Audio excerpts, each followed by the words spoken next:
All right, hello everyone, and welcome to Cinderful Gaming. I hope you're all doing well. I hope you're all staying safe, and most of all, I hope you're all fighting that war against the grey. It is Tuesday, and it's a fortnight, so that means it's the Age of Sigmar Narrative show. I'm here, joined as always by my co-host Andrew. How are you, buddy? Not too bad, mate. Getting through it. You? Yeah, not too bad. It's been a bit of an up and down sort of fortnight for me. We've been sick half of it, and so finally getting back into some rhythm, which is nice. But other than that, it's going pretty well. And boy, oh boy, do we have a lot to talk about today. I reckon. Releases, new editions, all sorts of cool things. Yeah, so we were just going to do the show talking about like the summation, I guess, and talking about like what we thought of Broken Realms in general.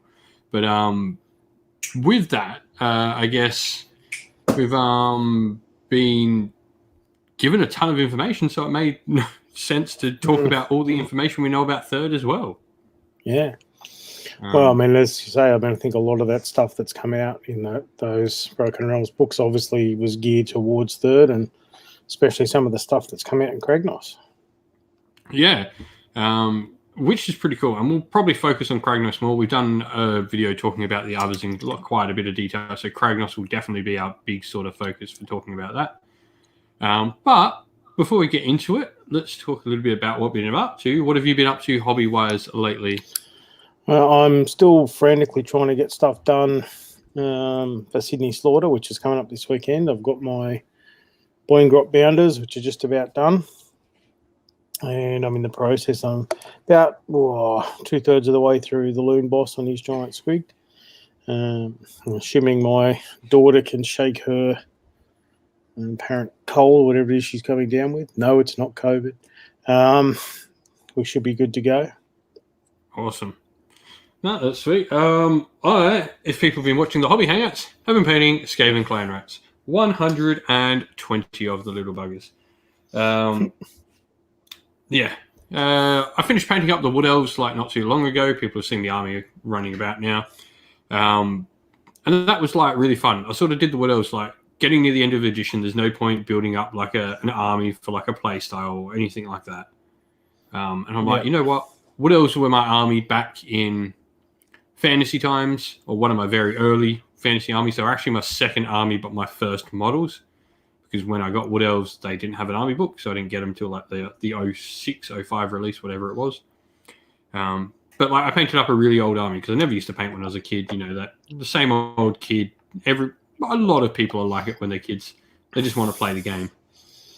I never really painted up models. You go to the store and 2/3 of the armies weren't painted. Yeah, it's the thing with teenage kids. They just want to play the game. The game and the socializing part was all it was for me. But I wanted a painted army of my Wood Elves, and so I got them painted. And I'm like, you know what? I've still got time before the next edition, so why not go paint my other old fantasy army, which was Skaven. So that's what I'm going to do. I'm going to try and smash them out by the end of the month. Cool.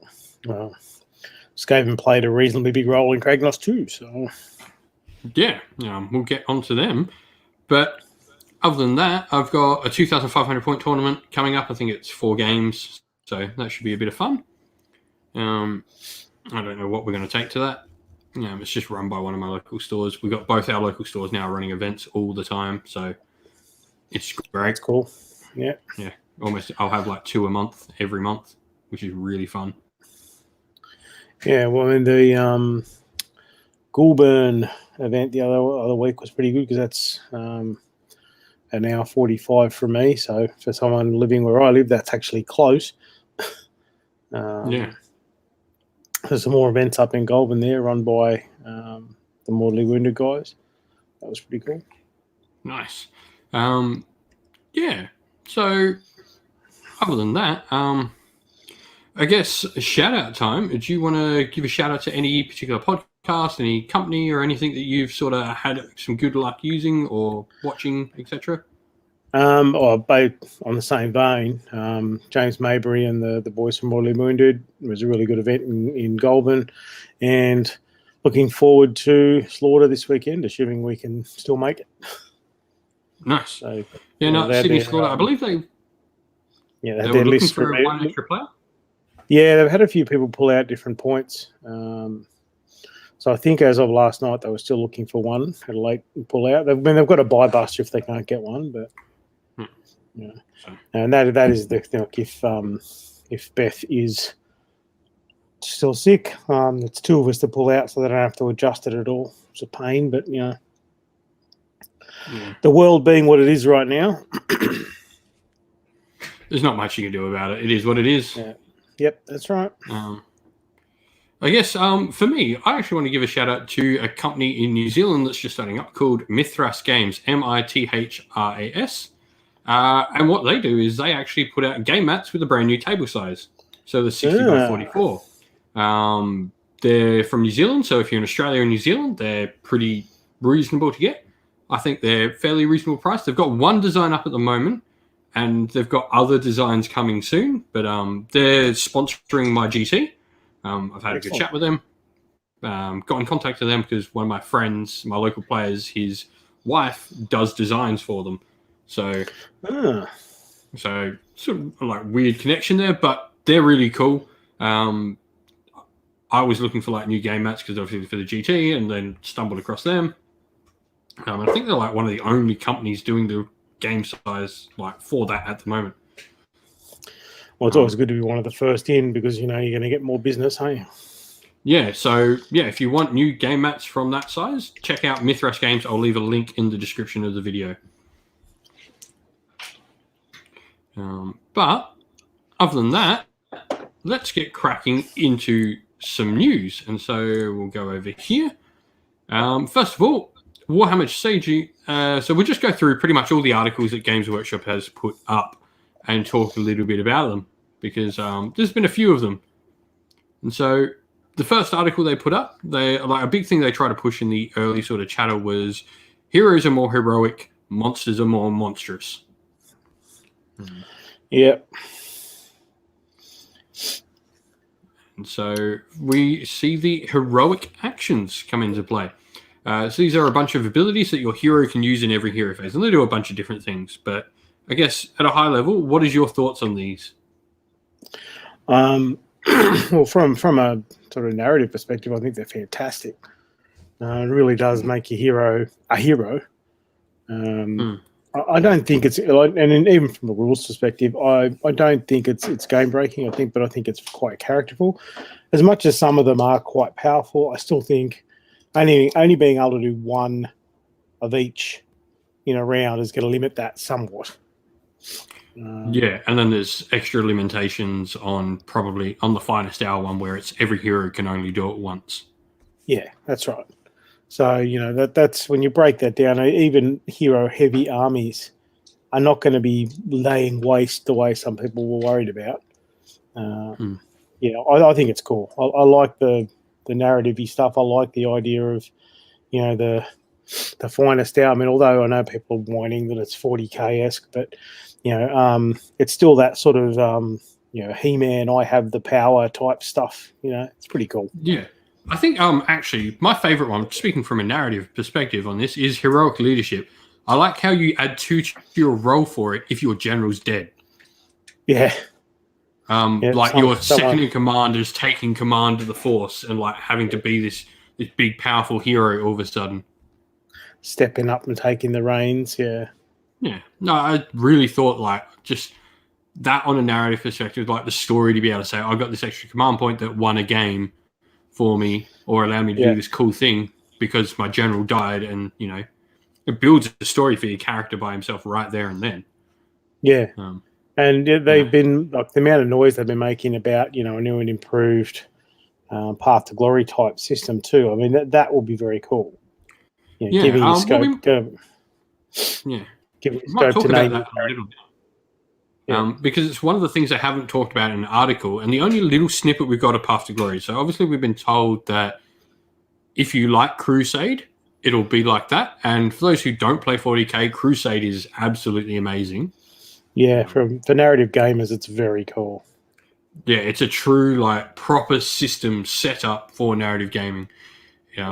Took the idea of what old Path to Glory was, sort of merged it a bit with like Necromunda and Kill Team and all that sort of stuff. Yeah, and made this really fun, unique system. I don't think there's anything like it in any narrative play. No, and the fact that your units get skills and stuff as you go along as well. It's not just because Path to Glory is very character focused. But having your units acquire the skills and doing amazing things, and that's very cool. Yeah.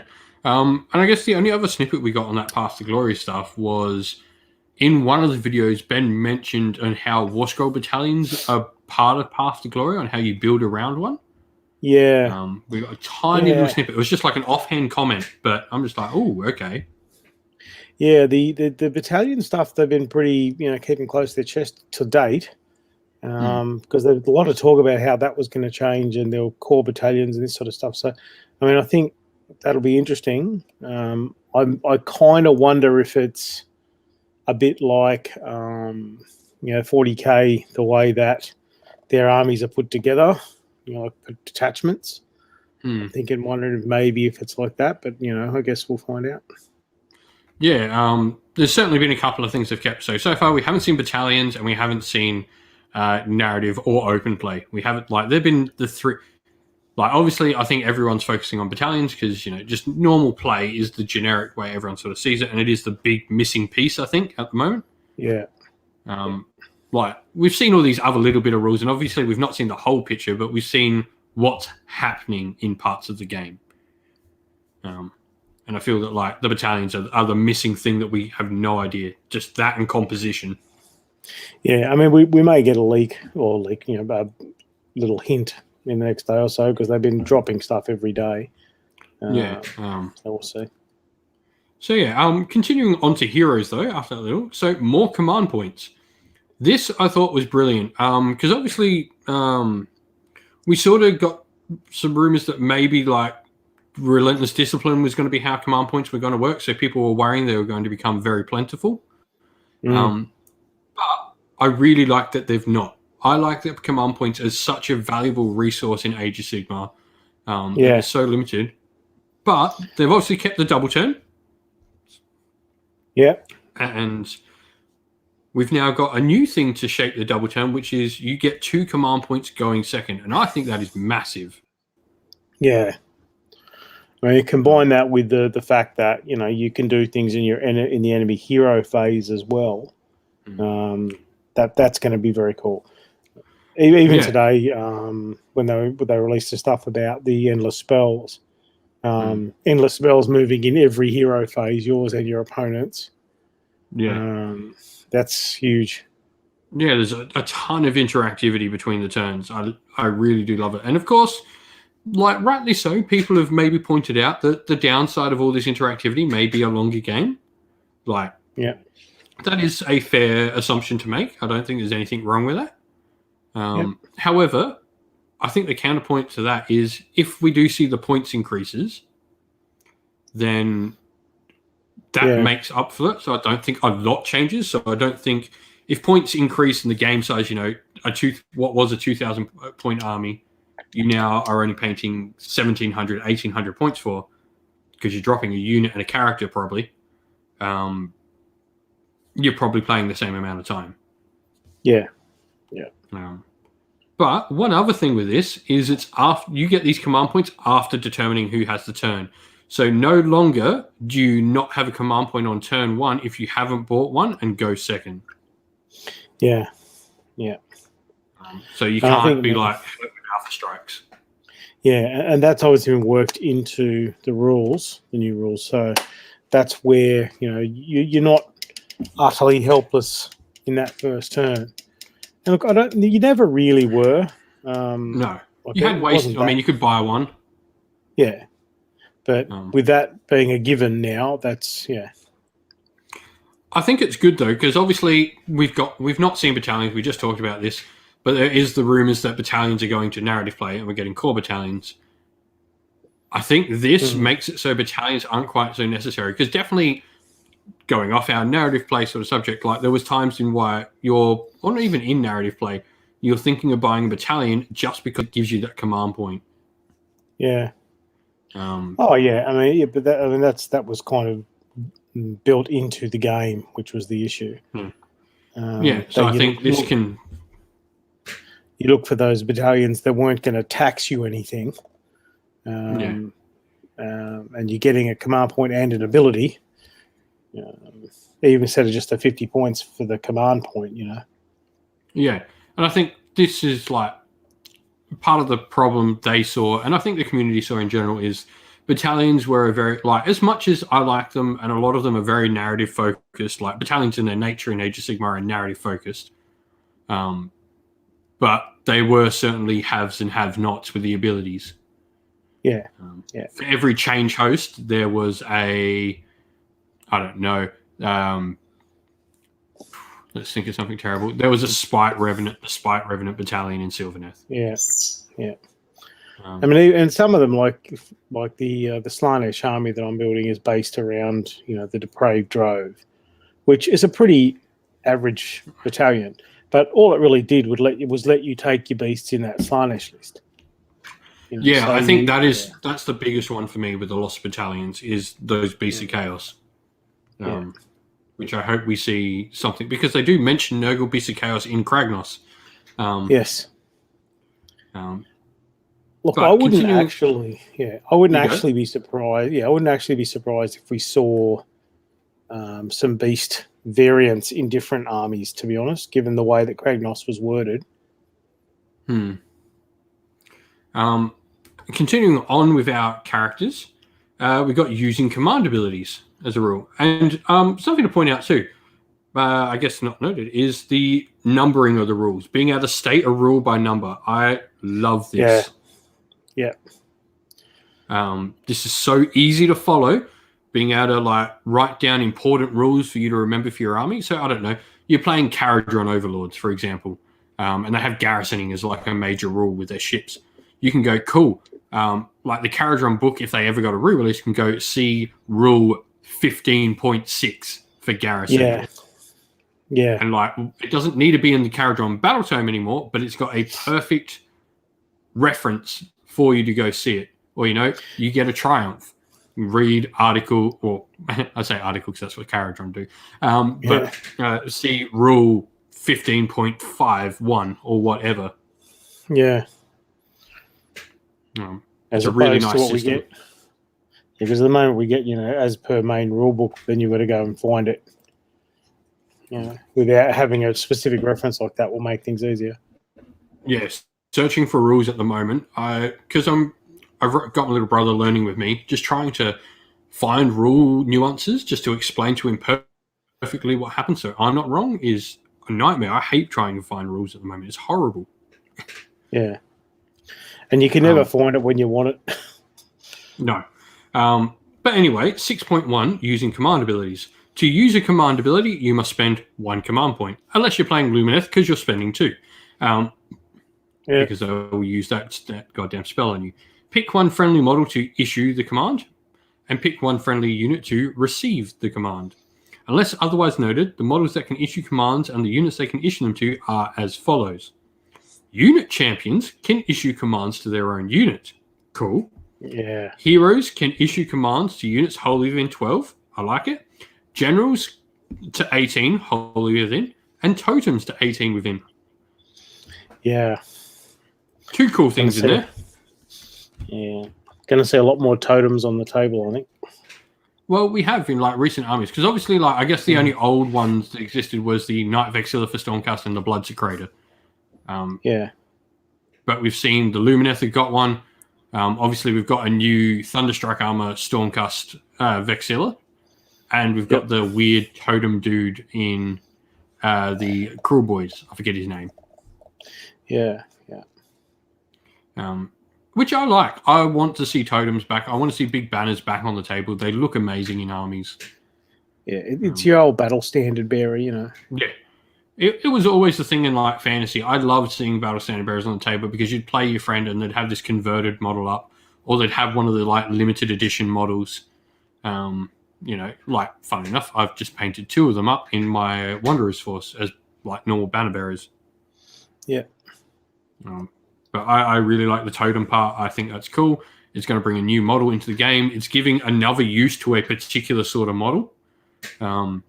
So straight away, the ability to give commands at 18-inch makes the Vexillas all those models that are totems better. Also, of note, a Dreadsaurian has the totem keyword.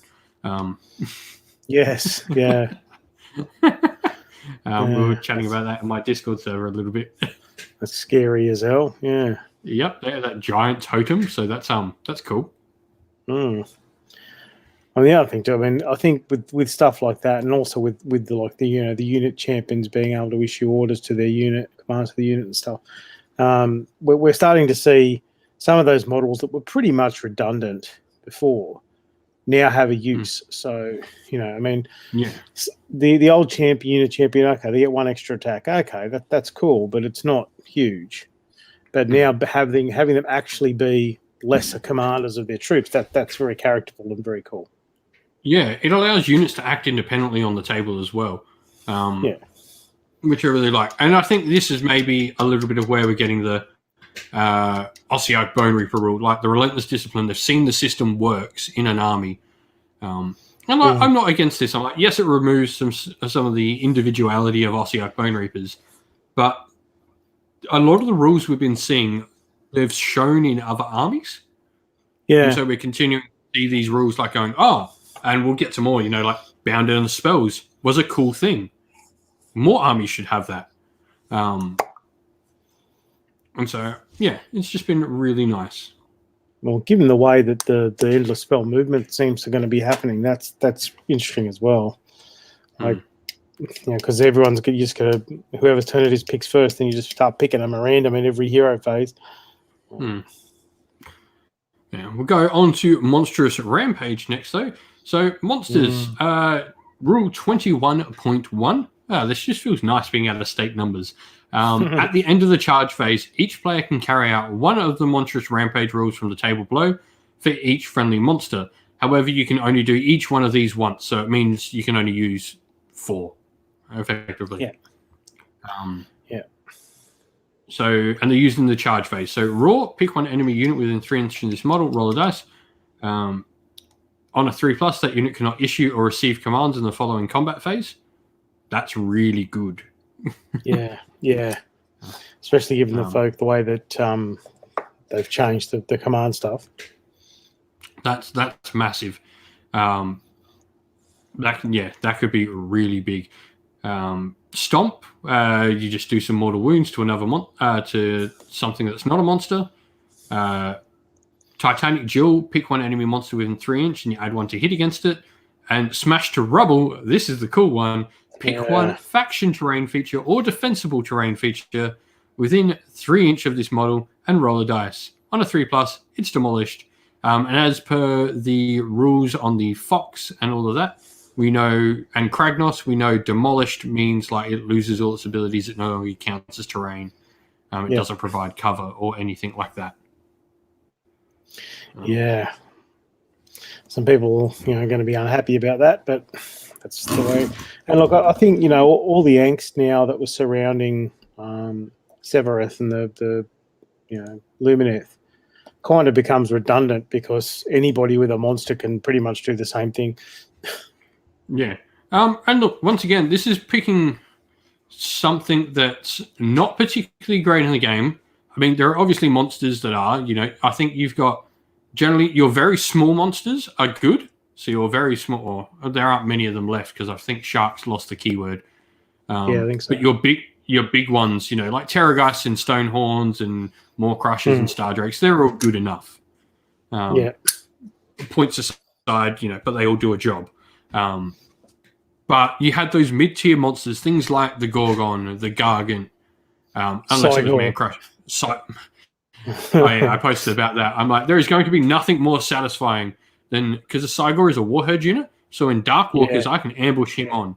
I'm going to ambush on a Cygor and destroy your terrain piece with a Cygor if I play you with my Beast of Chaos, because I don't think there's anything more like insulting to do than my Cygor kicked your terrain piece over. I was always going to do a Cygor anyway, just because everyone else says they're shit, so and that's the way I roll. But now I'm definitely getting him in there. I mean, it's cool. But I think this gives a bunch of cool abilities to some monsters. Some of them are really good. Like Raw is massive. Yeah. And even Titanic Duel's nice as well. Yeah, especially depending on the armies. Like, you got a monster heavy opponent, like ogres or something with your stone horns and your thunder tusks and stuff. That could be really good. Yeah, and so obviously I think talking about these two, like some particular winners here are like monster characters. So either characters riding monsters or monstrous characters. So things like bloodthirsters, etc. They're massive winners in this, which just goes to show why maybe some points have gone up for some characters, like in Broken Realms, like Alariel and all that going up. And this is the thing, like, I mean, when Cragnoss's points came out, everyone, he's never getting in my army. I thought, yeah, but he's clearly done with this in mind. Yeah. So yeah, Cragnos is now, because he's got his own rule to smash to rubble, he doesn't need to use it. Yep. So he will be using smash to rubble plus probably raw, or giving himself +1 to hit if he's fighting another monster. And then he's also going to get, like, he could use a finest hour on top of that. He could be +1 to hit, +1 a wound, +1 save, and destroy your faction terrain feature all in a turn. Yep. And I mean, against someone like Nurgle, who can have multiple trees, potentially he can destroy more than one of them in a turn. Yeah. So yeah, this was a really cool one. I really did like what we saw with this. And then next article, we got the Dominion pre-release date. So it is going on pre-order on June the 19th and will be in stores on the 3rd of July. So it's a 2-week pre-order, like we saw with Indominus and 40k 9th. And let's just hope that we've got enough in the country. Yeah. My advice to anyone is, if you want a copy, maybe go to your friendly local game store and talk to them about getting you a copy. Because they will order stock based on the demand they see in their community. So if you have a friendly local game store, talk to them about how you want one. Yeah, I know there are a few online retailers that have been getting people to contact them and give them details. I know the Combat Company did that. So I don't know whether that might be a bit wishful thinking on some of those companies' parts, because GW have been pretty stingy with numbers. But if they're going to do it, and they're your game store, get in there. Yeah. So obviously, like, along with that, we're going to get the new Generals Handbook released. Path to Glory Diary, which is cool, very similar to the Crusade Diary. I've seen a couple of friends who got these. They're really nice. A new objective marker set. I like the old one we had. This one's really cool as well. Yeah. I can see them going on bases and things for me rather than objectives, but yeah. Yeah. What was cool about these, I hope these get Warcry rules again. Because if you hadn't seen in Warcry, there's particular missions for each one of the old objective marker set. Which is really fun. So I hope these have the same. We've got a Realmscape Gurish Expanse. So what you would need for a full 2K board size is 2 of these. If this is the same product as the 40K one, this is a 1,000-point board they're providing you with in this. You need 2 to make the 40K. So this is effectively 4 Warcry boards is what you're going to need. This box set gives you 2. Yeah. A new combat gauge. Combat gauges are always welcome. I love them. You can never have too many. Yeah, because every time you need one, you can't find one. Yeah, it's a status symbol to like pull out when you go to a tournament, to just have 50 combat gauges you throw on a table. How many do you have?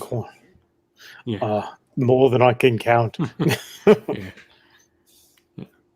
It's cool. And then we've got some new base paints coming out alongside to sort of help with the new orcs, which is nice. And then Dominion by Darius Hinks is also going on pre-order, which is cool. It's glad to see Darius, who's been putting out some really great novels of late, get the chance to write the launch book, because these books really sell well. So this is a really good thing for a Black Library author to get a shot at. Because he's going to make a lot of money off this. For those who don't know, Darius Hinks is the current Gotrek author. So that should say enough. Gotrek stories have been absolute fire at the moment, so I'm really happy that he's got a chance to do this, because he's got a lot to live up to, because Soul Wars by Josh Reynolds was good. Really good. Yeah. I mean, it's good that they get their best authors in with these big releases too. Because let's be honest, some of the Black Library stuff isn't as good as others, but there are a few that are really churning it out. Yeah, the Age of Sigmar guys have been pretty much hitting it out the park. I've not found a book I don't particularly like recently. And so the next article is Dominion brings mighty paladins to the mortal realms. So we get a look at the Annihilators. And boy, they're cool. And we'll get a proper look at them later as well. But they've got some really cool rules on them. Yeah.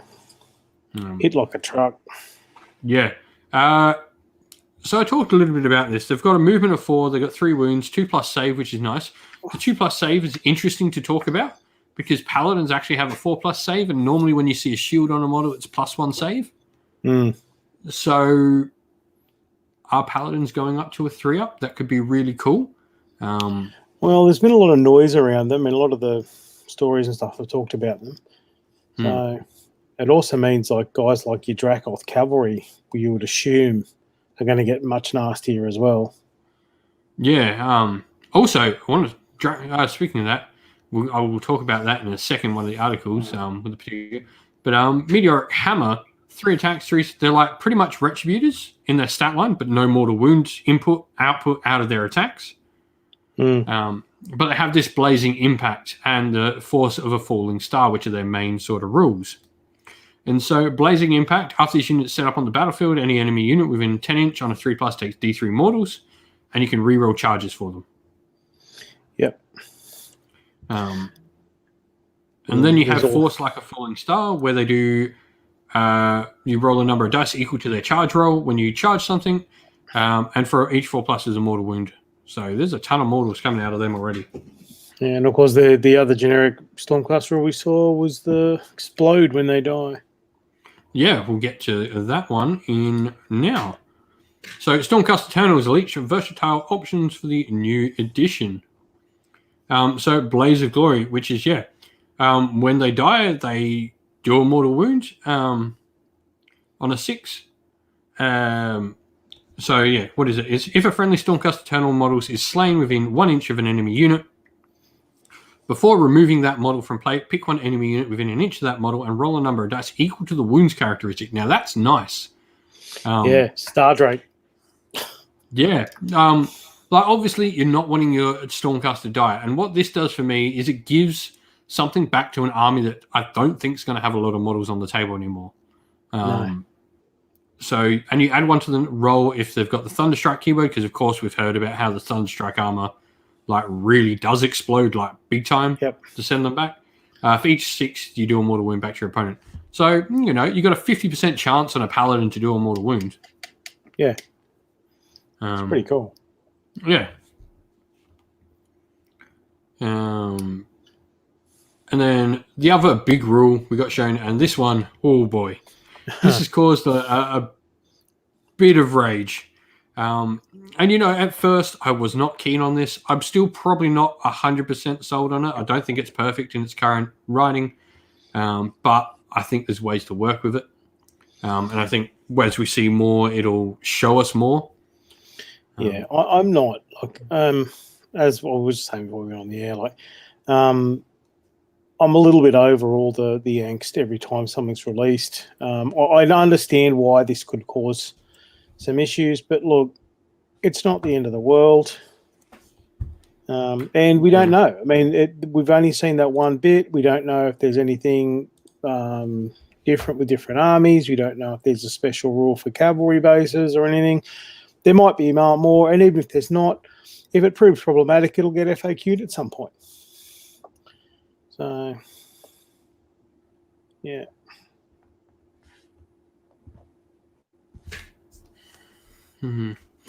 Yeah, so it's an interesting rule. Like, so obviously this is pretty much straight up ported over from 40k. Yeah. And So that has its upsides and its downsides, like straight up porting rules over, remembering the games are based in different things. One's combat, one's shooting. Now, my worries about this, I guess, there's some people just crying foul play straight from the start and are not giving their thoughts reason to why they're upset about it. It's a change. It's a change to how we play with screening and all that sort of stuff, which have been so fundamental parts of the game that maybe we need to change. Now, I will look at 40k, and major things that happened in edition was, one, there was much more terrain, and terrain is much more impactful. In current Age of Sigmar, terrain means nothing. Like, I cannot say how many times I've played games with terrain in Age of Sigmar, and they literally mean nothing to me. Yeah. I think it is probably Age of Sigmar's biggest weak point is terrain in the game. And it does, like, a number of times you actually roll for your special terrain, and then it just gets ignored for the rest of the game. It's where 40k has like obscured, impassable, all these other things I think are much more interesting. And I really do hope that is something we see, because that straight away is something you can actually help to screen. A piece of impassable terrain is a screen, just not a screen you can control directly. And look, I mean, the way that at the moment units are often deployed on the tabletop as screens and stuff, for the narrative perspective, for the narrative gamer, it's a little bit off-putting sometimes. Like your string of, like, you know, especially when you're playing Legions of Nagash, which I'm a bloody expert at playing against, the number of times you see the die will strung out sort of flat across it, like side to side to you, in like a little box around a unit. You're like, oh, okay, yeah, yes, you're doing the rules, yes, I know, but it's just it ruins some of the immersion, I think, for me. Yeah, and like that's completely fine, and I completely get it. Obviously, in competitive play, you're doing what you're doing, but it does not look correct. Yeah. This doesn't stop screening entirely. If you've got a unit of 20 clan rats, you just need to put them too deep. Like, that is how you do it. You just run too deep. Your screen's too deep all of a sudden. So if you really want those screens in your army, you just got to have more models on the table to do them too deep. Yeah. And I think a lot of people are complaining that, you know, it means as soon as you take casualties, your whole unit's going to die and stuff like that. It's overreacting. It's not that way at all. And you're still free to take off the units, take off the models from the units as you wish. You're just going to have to think a little bit more about it. Yeah, there does seem to be less and less models with pick-out abilities that are out of combat. Yeah. So in combat ones, the interesting thing with that is you have the ability to pile in and bring your cohesion back. Yeah. So that becomes a little bit of a tactical play. If you know your opponent's got a Gargant that's into one of your screens, either your screen's dead anyway, or let the Gargant go first, so then you can pile in and correct your loss when it picks up a model and stuffs it in its pants. There are ways around it. Shooting ones, I hope we see shooting ones go away, because they can be the ones that can be abused to make this unfun. Yeah. Which Marathi's one disappeared on her current war scroll. Her new war scroll, it's gone. Yeah. So they're the ones that I think people are worried about, and there's not that many of them in the game. Yeah, and because there aren't that many of them, it's not too much of a it's just knowing those few. It's just knowing those few. But so even if that's written out with new war scrolls and stuff, it's not a huge deal. Yeah, and so I think the biggest losers for these particular rules are those units of 3 models that are elite infantry that don't have the reach. So things like Bulgors sort of do lose out from this. Gore Grunters, that sort of thing. They do lose from this. But that is simple to fix. That is literally just going to a Bulgor and giving him a 2-inch reach. Yeah. And that's the fix done. And we may see that, as I say, we're going to obviously get a whole raft of new battle terms, and when we get the first couple of them, that will probably give us an indication of where we're going with that. Yeah, and of course that also depends on how much points increase as well. We were talking about this before. If points increase quite a lot, then all of a sudden you're only running 3 Bulgur anyway. So, or, 3 Kurnoth Hunters anyway. Obviously, size don't care, but the swords. And, so it's not as big a thing. Yeah, I think, as I say, I'm not going to, go out and burn an army or something. I'll just wait and see how we go. I was talking about it before. You mentioned Dracoth Cavalry. They're big winners with this because those units of 2 heavy models, so them, Morghasts, that sort of thing, really get a lot of this because they can be that number 4 and fight really freely. Yeah. So Mournfang Cavalry, they'll get a lot out of this. Those units suddenly become really good because they don't have to abide by any of these rules other than what they already had to before. I've actually looked at adding Dracos to my Stormcast a number of times, but just never got around to it. Again, because they were sort of out of favour, and that's what I tend to do. But yeah, I think now they're going to be the new hotness for a bit. Yeah, at least until this gets changed, because being able to take units of 4 and a heavy cavalry option is going to be solid. But I mean, as you say, the points changing, they may cost a small fortune to do that. Yeah, because they're already up at like 220, 240 or something like that. Yeah, so we had to add a bit more to them. Yeah, add their costs, and you're not going to see them that often. Yeah. And then the other thing we got shown from Stormcast is the Lord Imperator. I really like him as a character. Yeah. So he does sort of Stormcast character damage. It's nothing fantastic, but it is decent. He'll probably beat most characters his equal. Yeah. But I mean, the Stormcast character, like that sort of character, he's another buff character, isn't he? Really? Yeah, the Stormcast characters are very much leaders of their army. Yeah. Rather than like warriors. Which is an interesting sort of take. And that sort of, I guess, plays into like Sigmar's law, that Sigmar's realized he no longer needs to be the warrior, he needs to be the leader. That sort of spreads over to his army, which is cool. And this guy is a perfect example of that, where he is effectively the Stormcast's leading tactician. Yeah. And he's got rules that really represent it quite well. So first of all, his companion, and I think this is a rule we're going to see pop up on a couple of other Stormcast characters that already have these Gryph-hounds, is his companions are effectively treated as a unit with him. Yeah, and almost one model, isn't it? That one says, it's effectively one, Yeah, treated as a single model. I can see this happening to War Machines as well, like the very similar model, Crew and War Machine. Yeah. And so once per turn as well, his Distinguished Leader ability, he can use a command point with a command ability without spending a command point. Yeah, that's cool. That's just such a useful ability.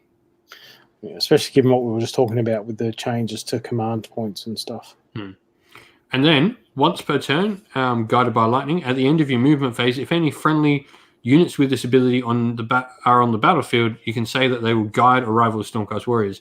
If you do so, pick one friendly Stormcast Eternal's Thunderstrike unit with a wins characteristic of 3 or less that is in reserve. And you can bring them onto the table and set them up 7-inch away instead of 9. This combines really well with those Annihilators who get to reroll charges innately. Yeah, very cool. Or any other Thunderstrike unit, really, because you can drop them 7 away and then drop a Vexilla behind them who has an 18-inch range with his reroll to hit buff, reroll to charge buff. Yeah, you need to stop talking now, because now I'm starting to think about taking Stormcast to War Under the Mountain.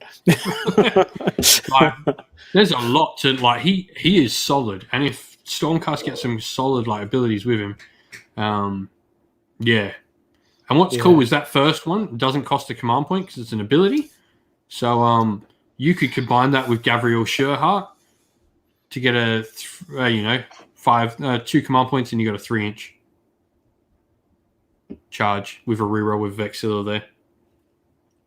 Yeah, it's going to be pretty impressive, I think. Yeah, so he's really cool. The rest of that article just goes through some big winners, talking about other Stormcast. The best photo of Retributors ever. Judicators, Knight Vexilla, which I've just talked a ton about. And so, yeah. And the last article we got to talk about is the Cause More Magical Mayhem. So there is a ton to talk about in this article. Oh, I just clicked the wrong thing. Sorry about that. And so, yeah. All right, we're back up. My bad. Clicked the wrong page. So, do more with magic. So this is talking about predatory endless spells and control of them. So this is really interesting here. Before moving endless spells, you must first determine which are controlled and which are wild. A predatory endless spell within 30 inches of the model that summoned it is controlled by that model. A wizard can control one predatory endless spell per hero phase. If there are more than one predatory endless spell for a friendly wizard to control, you must pick which they will control. Predatory endless spells that are not controlled are wild. Yeah. And the fact, as I said before, the fact that you're sort of bouncing between players with the control of the endless spells, that's really cool. Yeah. So we haven't exactly seen how the control works, whether it works like bound and I move all my bound and you move all your bounds, or if it's you go, I go, and then we just... So I think that might be how it works. That's how bound works. So I think it's the player who's... You go, sorry. It depends a little bit. I mean, remember, bound may go away. Yeah. So you never know. Yeah, I'm just saying, like, how the rule works with bound is you move all your bound ones. So I think how it will work is you'll move all your controlled ones in your hero phase first. They'll move all their controlled ones in their hero phase first. And then the other player moves their controlled ones. And then you go into your wild. Well, if you have a look at the way it's written and what they say, it talks about, control of endless spells, but it also says you pick a wizard and then pick an endless spell to basically control. So I don't know. I mean, does that refer to wild ones, or does that mean once they're out, they're just out, and then whoever gets to first just picks one? Yeah, that's interesting, and that's a good point. We haven't seen the full rules of this, but I really like this as a set of rules. I like endless spells doing more. Hopefully, we see more things on the table, like the Purple Sun, etc., because now they are twice as valuable. Purple Sun, and even something like the bull for beasts, those sorts of ones. They're going to be pretty cool with this. Now that does lead me to think: are we going to see endless spells where their abilities only last until the next hero phase? So they only last for the turn that they're happening in? Hadn't thought about that. Yeah. Because I can see doubling up on things like Geminids as a really bad thing for the game. Yeah. Having Geminids go through your opponent's army twice is not something I think many people want to see. No. Well, I mean, I'm one of those few people that can proudly announce I've never actually used Geminids, so... I mean, I had a Halo Heart army. I've used most of the endless spells at this point. And I was playing Halo Heart before I was restricted to 3. Oh, that was fun. I used to run like 300 points of endless spells. It was great. Yeah. But I guess the more interesting point is Invocations, because we talked a little bit before about how we like the totems and unit leaders were getting things to do. Invocations is cool because straight away the thing we told is priests can banish them. Yep. So you can't stop them coming out because you can't and I like that. You can't stop someone's faith. They believe in their god. You can't tell them no. Yeah. I like that there's no dispelling in that, because it also separates, because there's this issue with D&D. D&D has this issue where prayers and spells are pretty much the same thing and it doesn't matter. They do the same thing. Yeah. And I like that spells generally are going to be more powerful, but can be countered by your opponent immediately, while prayers can be unbanished later, or invocations can anyway. Yeah, I mean, and I think this is something that really needed to come into the game. because even though like some of the prayers aren't flash, there are some pretty effective ones. You know, the Iron Heart of Cain is really good for -1 damage. Yeah. And the fact that, you know, even some of the corn ones, you know, like once they're out, they're out. Yeah, that's right. Axe. I've been hurt by that axe many a times. And the fact that once they get it out, there was just, okay, it's out now. All right. Shit. And it's just, it does until it goes away. Yeah. But now, you know, it's almost like if you've got a heavy meta of, you know, corn or daughters or something in your area, you're probably going to want a priest in your army if you got access to one. Yeah, it gives access. And once again, it just raises the value of models that may have been lesser than others.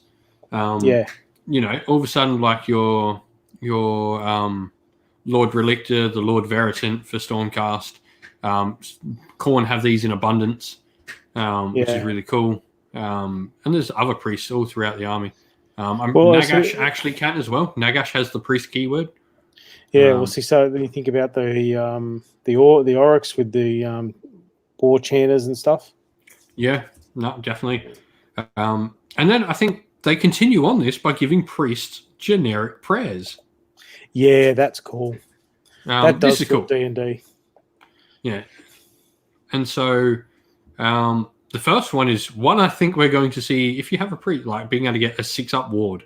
And of course, we have the mention of ward. We have a perfect and a proper word to use for feel no pain after damage save, damage prevention roll, whatever you want to call it. It has a name now. Yeah. I think we first saw this in, funnily enough, in Anvil of Apotheosis in the last GHB was when we saw ward first mentioned. But that's cool. Like, and then Smite, it pretty much is like a priest version. Of Arcane Bolt. Yeah, which is cool. And like, I like this. This is generic prayers. This does get me thinking. Like, looking at this, I reckon we're going to see all priests in the game go to how Daughters of Cain run now. So, previously, before the FAQ, Daughters of Cain could cast the War Scroll prayer, the prayer from their book, and the Avatar prayer because it was not on their War Scroll. Yeah. Now, with the FAQ, they can choose to cast one prayer unless they are a double prayer. Yeah. So I think we'll see the same thing. It brings them more in line with the wizards. Yeah. Because you would have like Khorne priests that were casting War Scroll prayer. So Blood Boil, they were casting, you know, a Wrath Axe out at you. And then they were also casting Bronze Flesh for +1 save on something as well. Yeah. Well, I mean, too, I mean, if they do go that route and we start to see more priests, maybe their points won't be that bad. Yeah. But definitely this is like some interesting stuff here. I think we've got a ton of like really cool rules that have come out for the next edition of Age of Sigmar. Like there's just so much cool stuff with all those rules. But, man, that was a long news section. We'll round out the show with talking a little bit about Broken Realms. Yeah.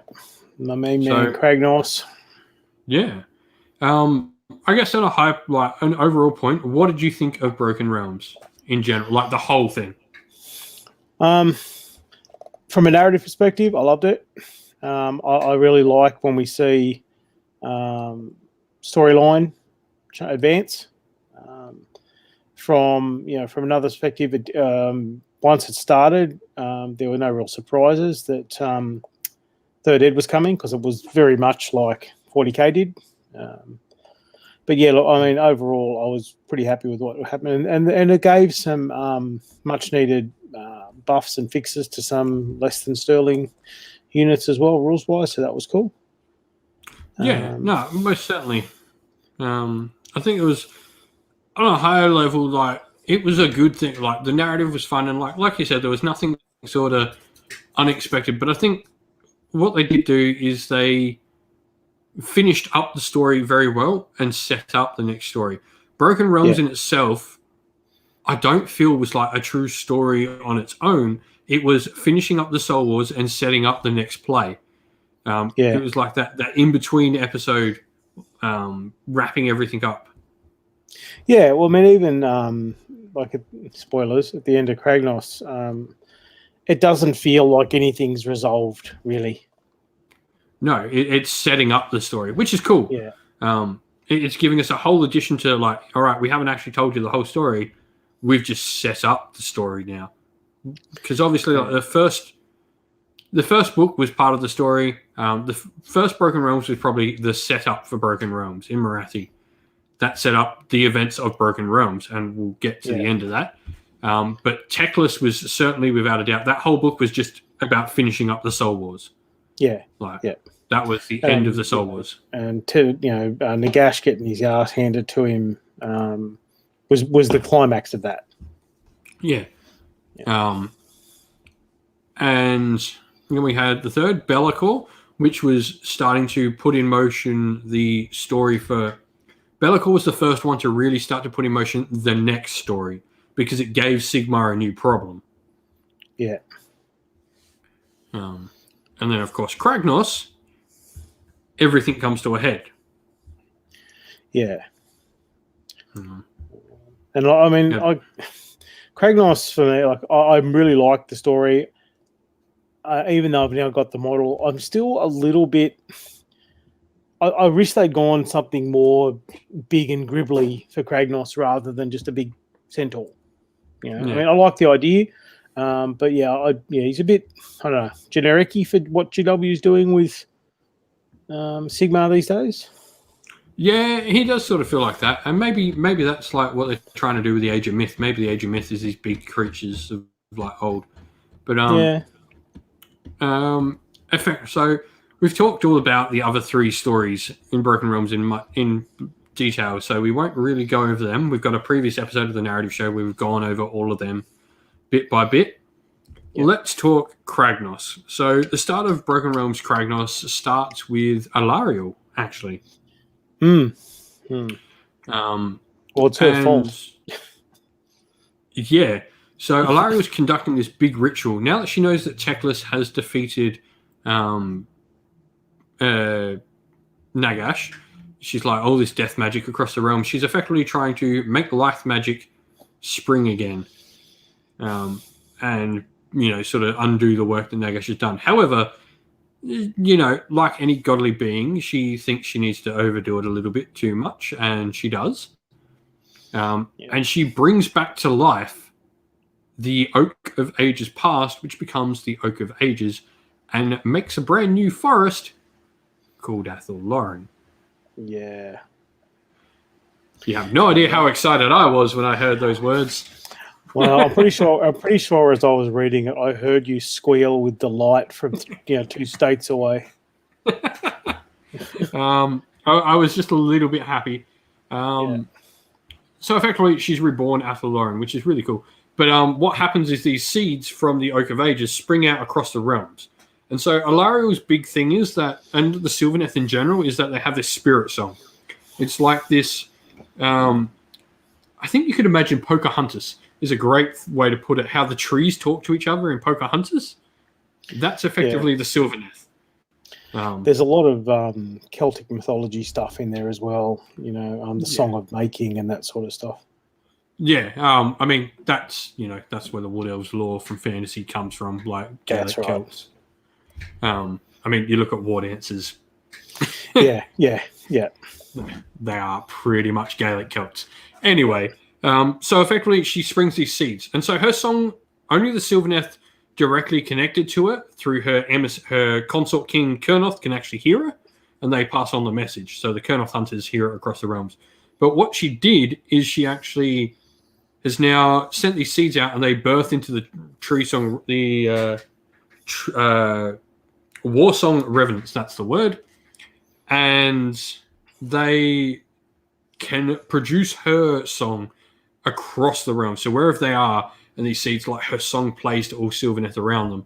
And so now Alariel is in like complete control of her people, which is quite funny because she doesn't like Nagash, yet she's effectively done the same thing he does in gaining complete and utter control of her people.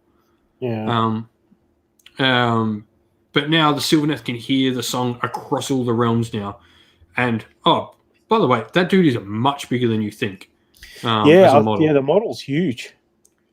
He's on like the giant oval. Same one as a Gargant. You don't realize but then you see him, you go, oh shit, okay. I only realized when like I pre-ordered him, and then like my local store sent me, oh hey, like just letting you know this will be like the cost of your pre-order, and I'm like, oh, that's a lot more than I expected.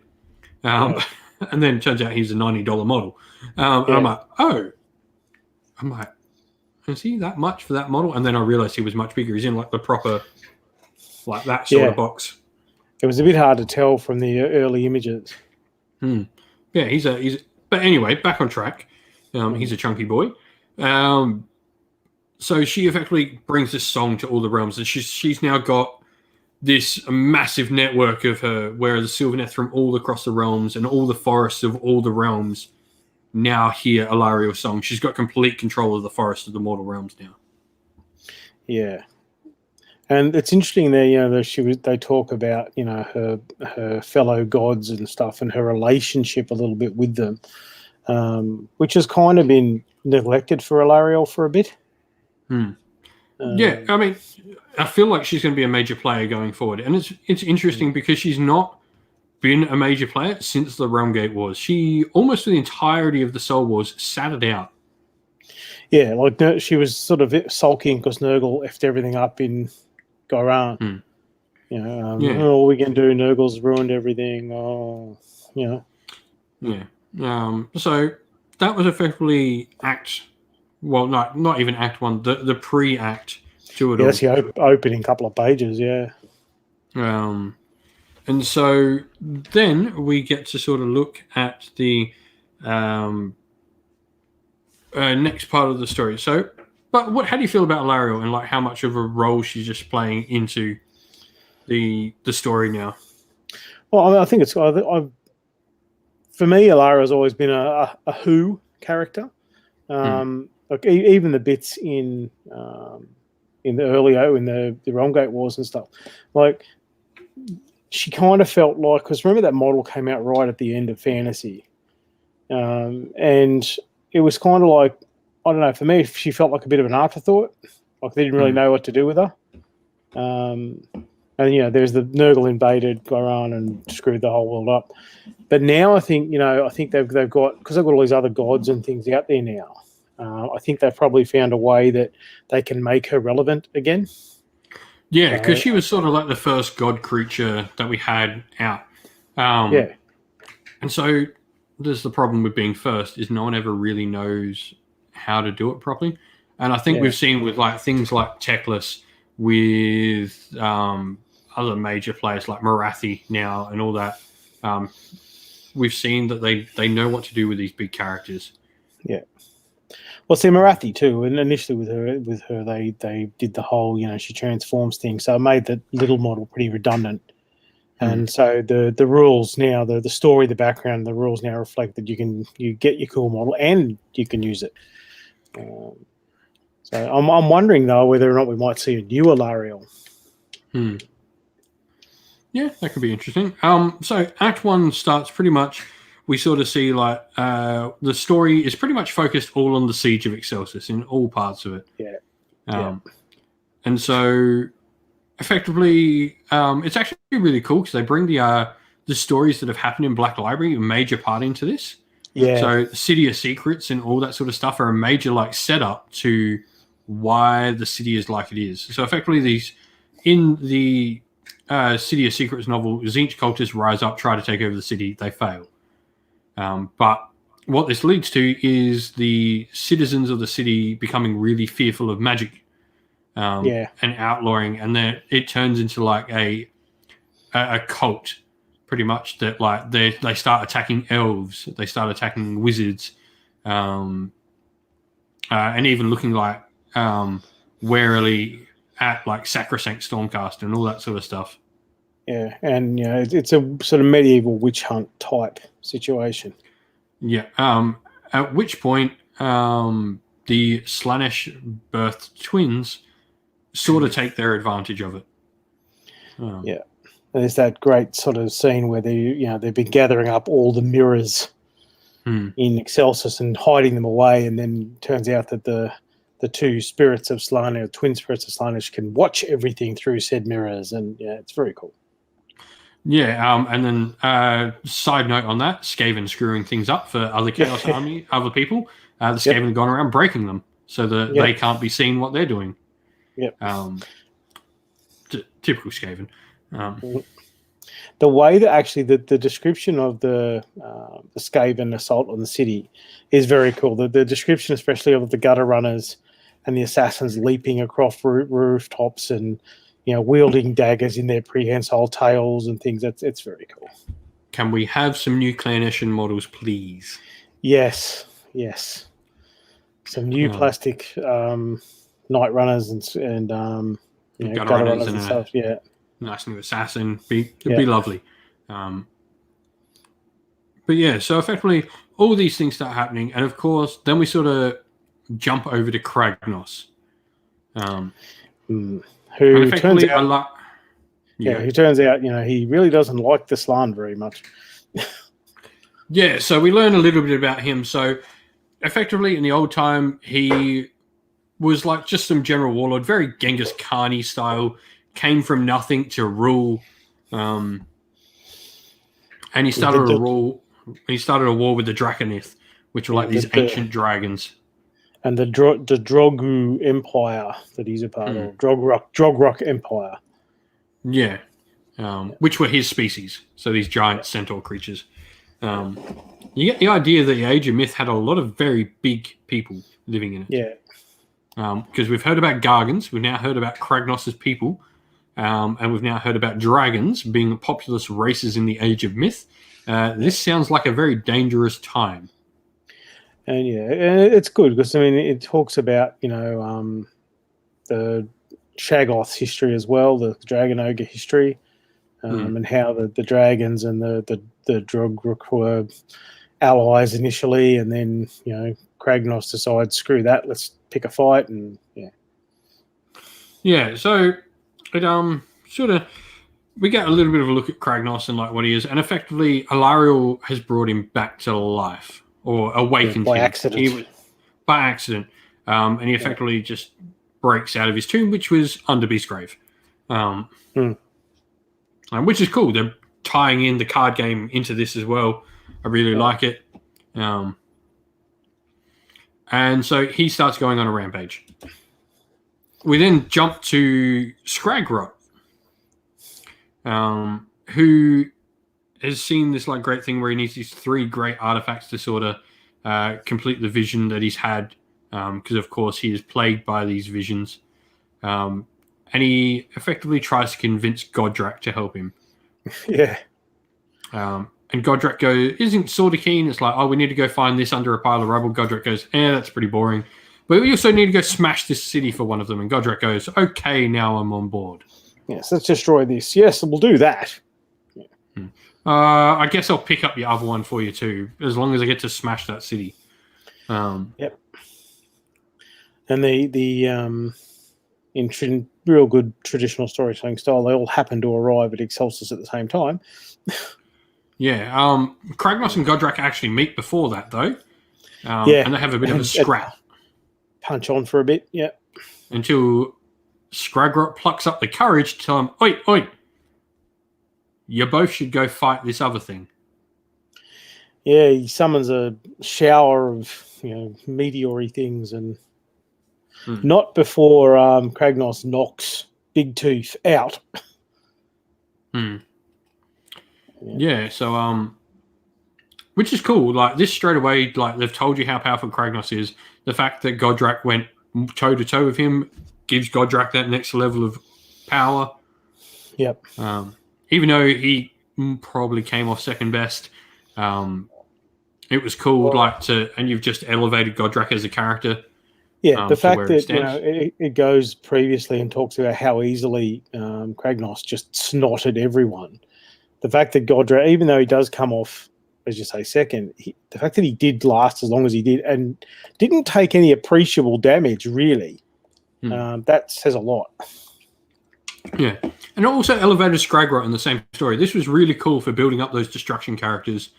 as major threats, because it built Scragrod up as this, hang on a sec, this dude has some seriously powerful manipulative powers, or like presence, that he's able to command this power and command these two massive beings despite literally being a 4-foot tall grot. Yeah.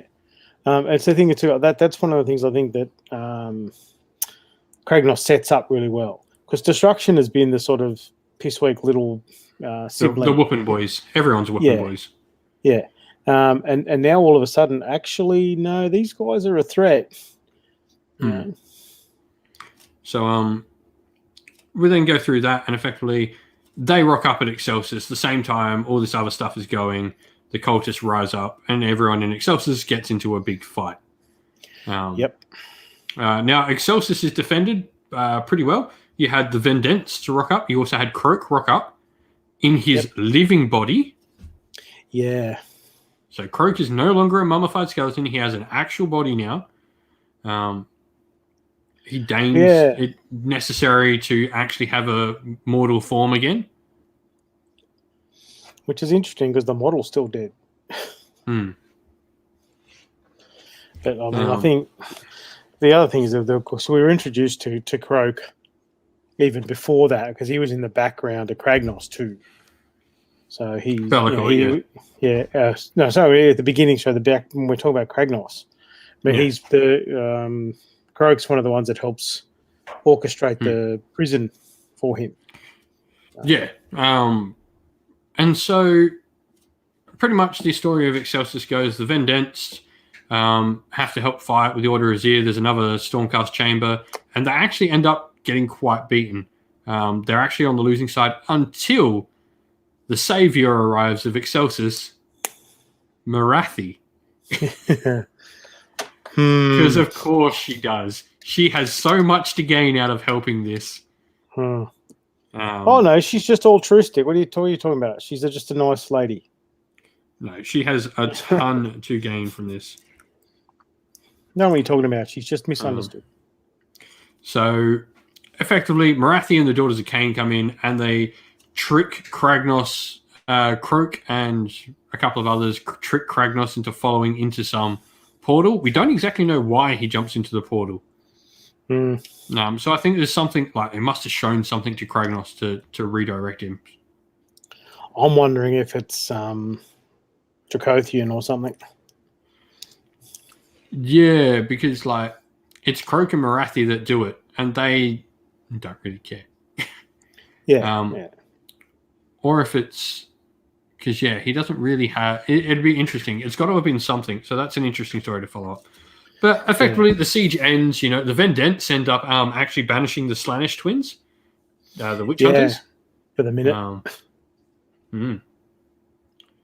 And so that's how Broken Realms ends, with like Excelsis broken but not beaten.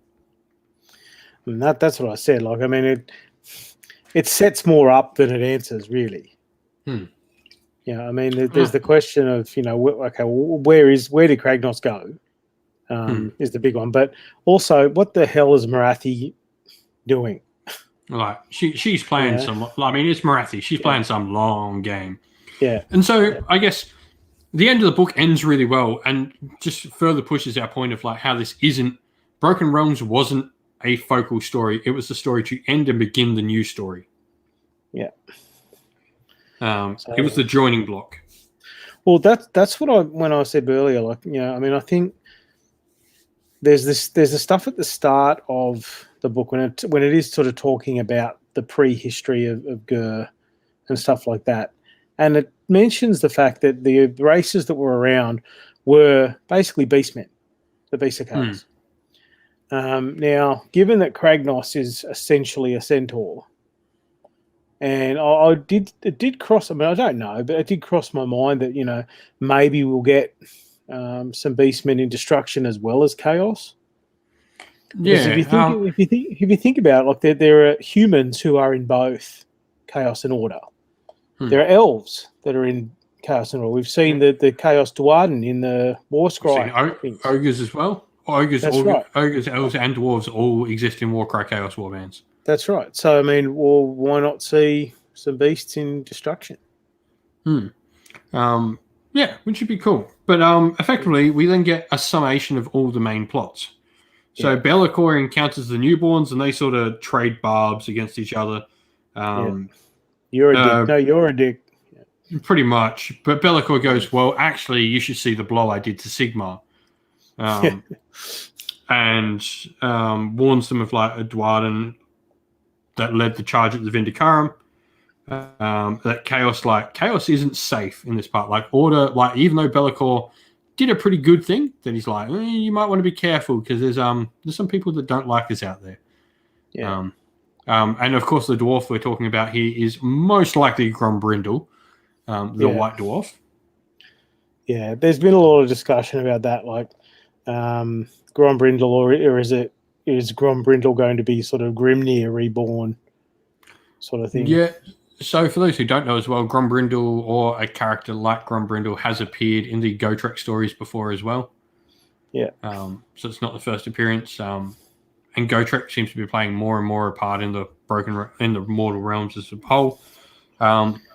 Teclis, we get the story of like how he's actually got some sort of psychic connection to Nagash now. Yeah. And Nagash is like taunting him in his head. Yeah, he's still a dick. Teclis is a dick. I mean, it's pretty much the battle of which one of these two people is a bigger dick. Yeah. Nagash or Teclis, like, it is the fight where you're like, can they both die?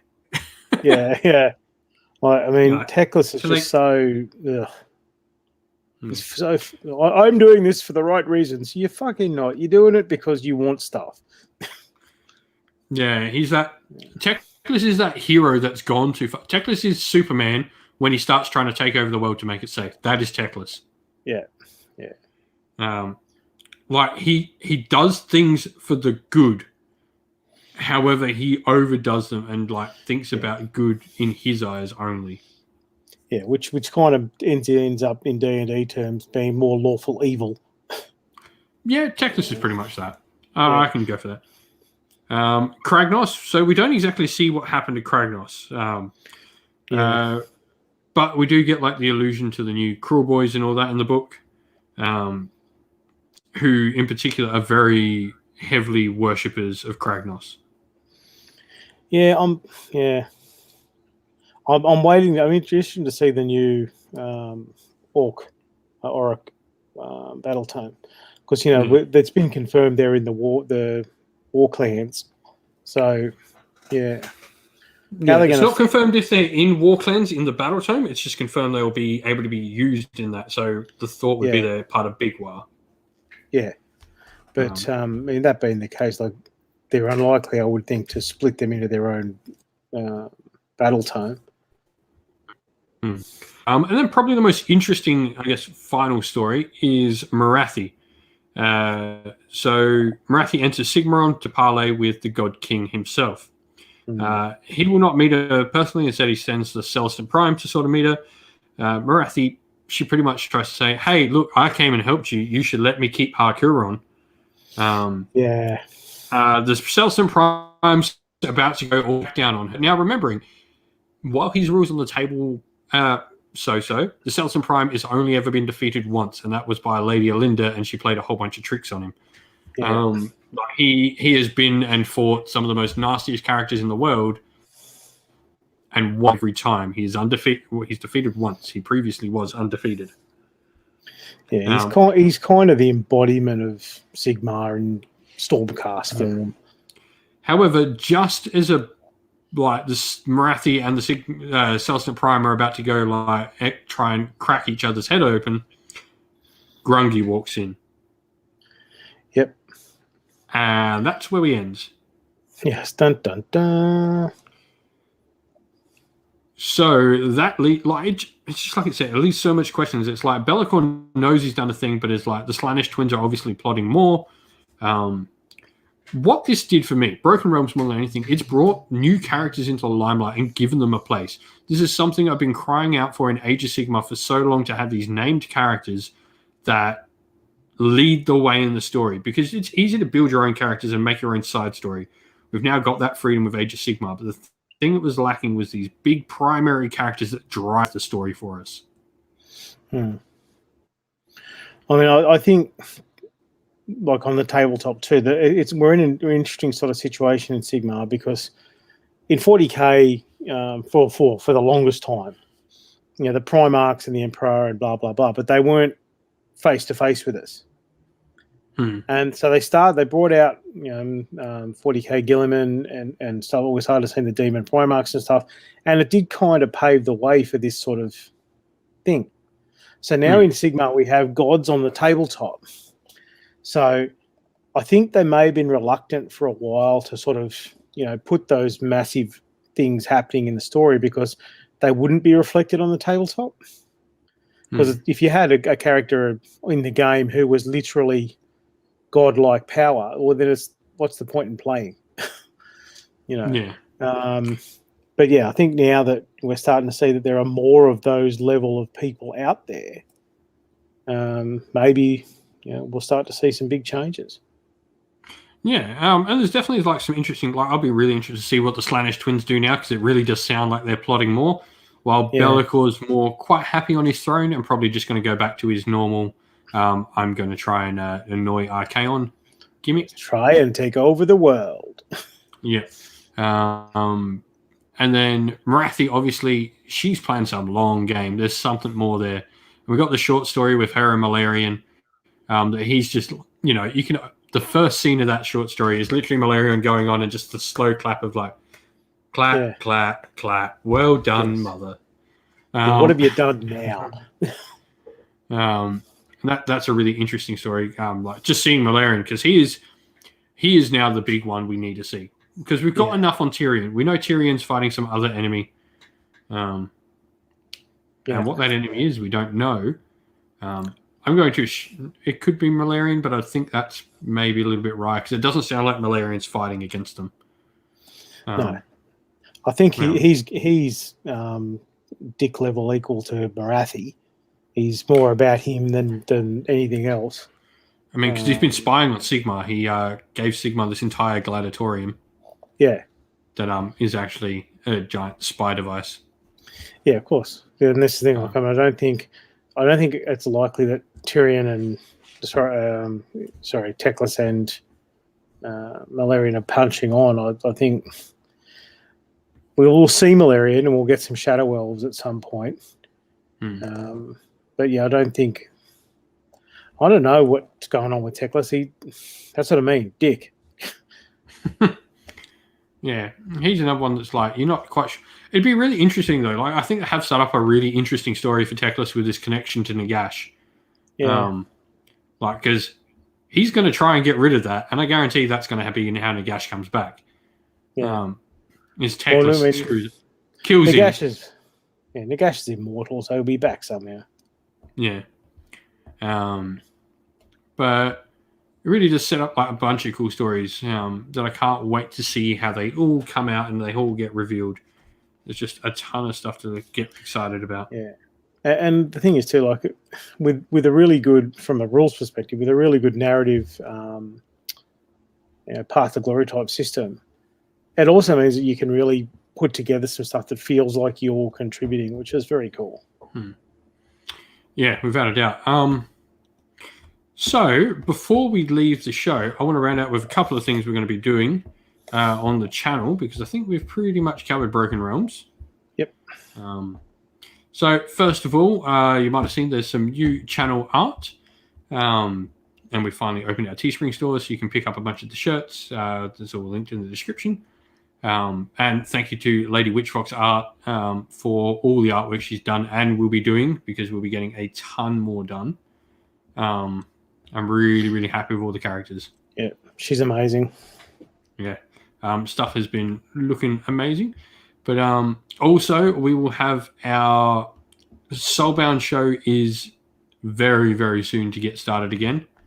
So that will be coming out again, and I can't wait. We're pretty much... I wanted to just see what the new editions bring and how the story's going, so I can sort of put my story together. So we can sort of play along with the events that happen throughout the edition.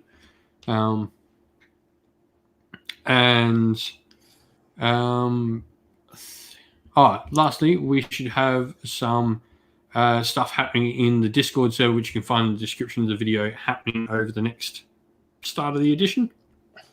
So that'll be something to keep an eye out. There'll be some announcements in the Discord if you're part of that sort of little community there for us as well. But I think that's pretty much it. I think we've sort of discussed everything we need to this show.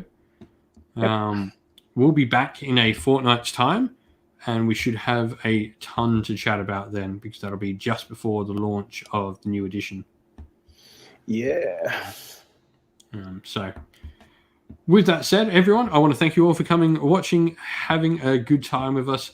Thank you all for watching. Stay safe, everyone. Stay well. And most of all, keep fighting that war against the grey. Ciao for now.